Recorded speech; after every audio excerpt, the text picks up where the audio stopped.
Hello everyone, welcome back to my channel. और आज हम MGP 04 का एक इम्पॉर्टेंट क्वेश्चन करने वाले हैं जो कि आपके एग्ज़ाम में कई बार पूछा जाता है।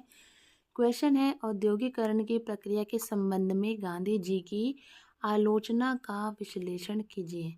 तो ये हमारा क्वेश्चन है और ये क्वेश्चन कई बार आपसे पूछा भी जाता है। तो इसका जो हम आंसर लिखेंगे वो कैसे लिखेंगे ये हम देखते हैं। औद्योगिकरण की प्रक्रिया के संबंध में गांधी जी की आलोचना का विश्लेषण, मतलब जो औद्योगिकरण का जो प्रोसेस था उसमें उसकी जो गांधी जी ने आलोचना की थी उसका हम एनालिसिस करेंगे, विश्लेषण करेंगे। तो महात्मा गांधी ने औद्योगिकरण की प्रक्रिया पर गहरा विचार किया और इसके प्रभावों के प्रति अपनी आलोचनात्मक दृष्टि प्रस्तुत की। गांधी जी के अनुसार औद्योगिकरण केवल आर्थिक और तकनीकी विकास ही नहीं बल्कि सामाजिक और नैतिक दृष्टिकोण से भी महत्वपूर्ण है। जो इम्पोर्टेंट चीज़ें हैं वो आप एग्ज़ाम में इस तरीके से हाईलाइट कर सकते हैं। उन्होंने औद्योगिकरण की प्रक्रिया की आलोचनात्मक आलोचना करते हुए कई बिंदुओं को ध्यान में रखा जो उनके सामाजिक और आर्थिक विचारों को स्पष्ट करते हैं। अब वो कौन कौन से बिंदु थे? पहला था औद्योगिकरण और ग्रामीण जीवन। गांधी जी का मानना था कि औद्योगिकरण के कारण ग्रामीण जीवन और उसकी मूलभूत धारणाओं पर गहरा असर पड़ेगा। उन्होंने इसे सहस्त्राक्ष के रूप में देखा जहां मशीनों की ओर झुकाव ने पारंपरिक कौशल और आत्मनिर्भरता को कमज़ोर किया। मतलब उनका मानना था कि अगर औद्योगिकरण आता है तो जो हस्त शिल्प है या हस्तकला या ये कह सकते हैं पारंपरिक कौशल है वो कहीं ना कहीं कमज़ोर हो जाएगा, जो आत्मनिर्भरता है लोगों की। क्योंकि जब औद्योगिकरण मशीनीकरण आएगा तो फिर जैसे अभी आज भी आप लोग देखते हैं कि कितने कारीगरों का जो है, कितने मज़दूरों का काम चला गया है कि जैसे 100 लोगों का काम कोई मशीन कर सकती है तो सब मशीन को प्रेफरेंस देंगे, 100 लोगों को नहीं, है ना। तो ये चीज़ की इन्होंने जो है आलोचना की थी महात्मा गांधी जी ने। उनके अनुसार औद्योगिकरण ने ग्रामीण अर्थव्यवस्था को नष्ट कर दिया और ग्रामीण को शहरी केंद्रों की ओर प्रवृत्त किया, मतलब चेंज किया। ग्रामीणों को, गाँव को शहरों की तरफ, जिससे गाँव की आत्मनिर्भरता क्या हो गई? समाप्त हो गई। गांधी जी ने विशेष रूप से यह चिंता जताई कि औद्योगिकरण ने मनुष्य को केवल मशीनों का पुर्जा बना दिया है और उनकी मानवीय मूल्यों और नैतिकता को खतरे में डाल दिया है। तो बहुत इजी सा पॉइंट है औद्योगिकरण और ग्रामीण जीवन। हमें इसमें ग्रामीण जीवन के बारे में डिफाइन करना है कैसे कैसे जो है एक नेगेटिव इम्पैक्ट जो पड़ा था औद्योगिकरण का अकॉर्डिंग टू गांधी जी। उसके बाद है हमारा अगला है मशीनों की आलोचना। गांधी जी ने मशीनों के प्रति अपने दृष्टिकोण को स्पष्ट रूप से व्यक्त किया।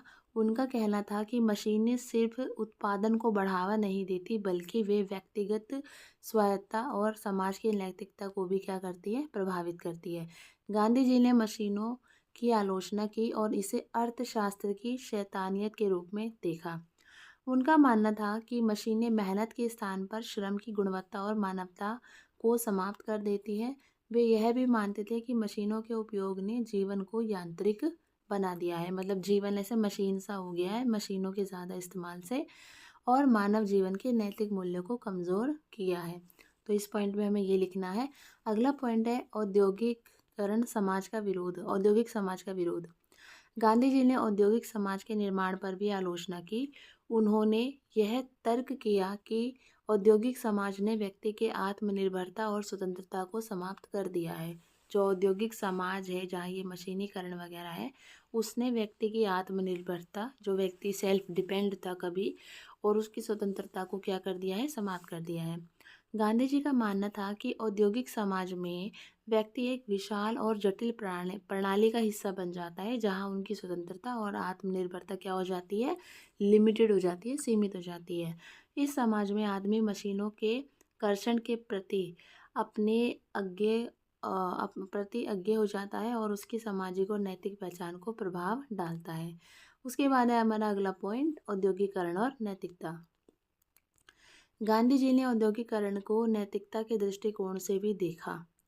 यह माना कि औद्योगिकरण ने मानवीय मूल्यों को नुकसान पहुंचाया है और नैतिकता की अवधारणा को कमजोर किया है। गांधी जी का कहना था कि औद्योगिकरण ने समाज में असमानता को जन्म दिया है। बिल्कुल जन्म दिया है असमानता को और अमीर गरीब के बीच की खाई को बढ़ाया है। इसके परिणाम स्वरूप समाज में नैतिकता और सहानुभूति की कमी होने लगी है। नैतिकता का पतन हुआ था कहीं न कहीं औद्योगिकरण के आने से, ऐसा महात्मा गांधी जी को लगता था। उन्होंने औद्योगिकरण को समाज के नैतिक ढांचे के लिए खतरा माना और इसे नैतिक भ्रष्टाचार का कारण ठहराया। उसके बाद है गांधी जी का स्वदेशी आंदोलन, अगला पॉइंट। गांधी जी ने औद्योगिकरण की आलोचना करते हुए स्वदेशी आंदोलन को प्रोत्साहित किया। उनका मानना था कि स्वदेशी उत्पादों, हमारे खुद के देश के उत्पादों का उपयोग और स्वदेशी उद्योगों की स्थापना के माध्यम से भारतीय समाज की आत्मनिर्भरता को बढ़ावा मिलेगा। हमारा जो भारतीय समाज है वो सेल्फ डिपेंडेंट होगा। उन्होंने औद्योगिक उत्पादों की बजाय जो औद्योगिक जो मशीनों के द्वारा उत्पाद बनते थे उसके बजाय उन्होंने हाथों से बने वस्त्र और स्थानीय कारीगरी को प्रोत्साहित किया, मोटिवेट किया। गांधी जी के अनुसार स्वदेशी आंदोलन ने भारतीय समाज को एक आत्मनिर्भर और नैतिक शिक्षा दी जो औद्योगिकरण से उत्पन्न समस्याओं का समाधान कर सकती थी। अगला है सामाजिक और आर्थिक समानता। इसमें है गांधी जी ने औद्योगिकरण के परिणाम स्वरूप उत्पन्न होने वाली सामाजिक और आर्थिक असमानता की भी आलोचना की। उन्होंने तय किया कि औद्योगिकरण ने अमीर और गरीब के बीच की खाई को बढ़ाया और समाज में असमानता को गहरा किया है। गांधी जी का तर्क था कि औद्योगिक समाज में संसाधनों की असमान वितरण होने से गरीबों की स्थिति को और मजबूत कर दिया है कि गरीब गरीब ही रह जाएं। उन्होंने यह भी आरोप लगाया कि औद्योगिकरण ने समाज में नैतिकता और समानता की मूलभूत धारणाओं को क्या किया है, कमजोर किया है। उसके बाद हमारा है, हम लोग लिखेंगे निष्कर्ष। निष्कर्ष में है गांधी जी के औद्योगिकरण की आलोचना को स्पष्ट रूप से यह दर्शाया गया है कि उन्होंने औद्योगिकरण की प्रक्रिया को केवल आर्थिक विकास के दृष्टिकोण से नहीं देखा, बल्कि इसके सामाजिक और नैतिक पहलुओं पर भी उन्होंने क्या किया था, विचार किया था। उन्होंने औद्योगिक समाज के प्रभावों को समझते हुए स्वदेशी आंदोलन और आत्मनिर्भरता के माध्यम से एक वैकल्पिक दृष्टिकोण प्रस्तुत किया। गांधी जी की आलोचना ने औद्योगिकरण की प्रक्रिया के नैतिक और सामाजिक प्रभावों को उजागर किया और एक आत्मनिर्भर नैतिक समाज की आवश्यकता को सामने रखा। मतलब हमें जैसा कि आंसर से समझ आ रहा है कि कुछ कुछ पॉइंट्स आप लोग उठा लो, आत्मनिर्भरता, असमानता, ये सब चीज़ें उठा लोगे स्वदेशी, तो आप आंसर आराम से इजीली लिख पाओगे। इसी को आपको डिफाइन करना है। उनके विचार आज भी महत्वपूर्ण हैं। यह हम औद्योगिकरण की जब हम औद्योगिकरण और इसके प्रभावों पर विचार करते हैं तो महात्मा गांधी जी के विचार आज भी प्रासंगिक है। तो इस तरीके से आप ये आंसर लिख सकते हैं। Thank you. एंड वीडियो अच्छी लगी हो तो please don't forget to like, share and subscribe. Thank you.